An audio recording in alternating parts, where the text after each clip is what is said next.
महत्वाची बातमी, नाशिक विधान परिषदेवर उदय सामंतांशी 1.5 तास चर्चा केल्याचं प्रसाद हिरे म्हणाले। नाशिक विधान परिषदेमध्ये अपक्ष म्हणून लढणाऱ्या प्रसाद हिरे यांनी ही प्रतिक्रिया दिली आहे। तर समोरचा उमेदवार किती कुचकामी आहे हे सामंतांना सांगितल्याचंही हिरेंनी म्हटलंय।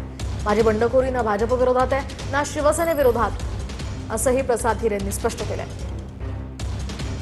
विधान परिषदेच्या निवडणुकीच्या रिंगणात अपक्ष उमेदवारी करणारे प्रसाद हिरे सध्या आपल्या सोबत आहेत। जरूर शिवसेनेच्या नेत्यांनी माझ्याशी कॉन्टॅक्ट केला। काल मी सामंत साहेबांची 1.5 तास चर्चा केली आणि त्यांनाही पटवून दिलं जो उमेदवार समोरचा आहे तो किती कुचकामी आहे, मतदारांची त्याने किती प्रतारणा केलेली आहे, फसवणूक केलेली आहे, कोणाच्याही उपयोगी पडला नाही आणि अशा परिस्थितीत हा निवडून येण्याची शक्यताच नाही, हा पडणारच आहे। भांडण तंटा न करता, शिवीगाळ न करता, कोणाशी वाईट न बोलता, अगदी संविधानिक पद्धतीने आणि प्रेमाने मी लोकांची मनं जिंकणार आहे आणि मनं जिंकलेली आहेत असं म्हटलं तर काही वावगं ठरणार नाही। तर आपण बंडखोरी करून उमेदवारी करतायत आणि अशा वेळेस बंडखोरी भारतीय जनता पक्षाविरुद्ध नाही ना, माझी बंडखोरी शिवसेनेविरुद्ध आहे।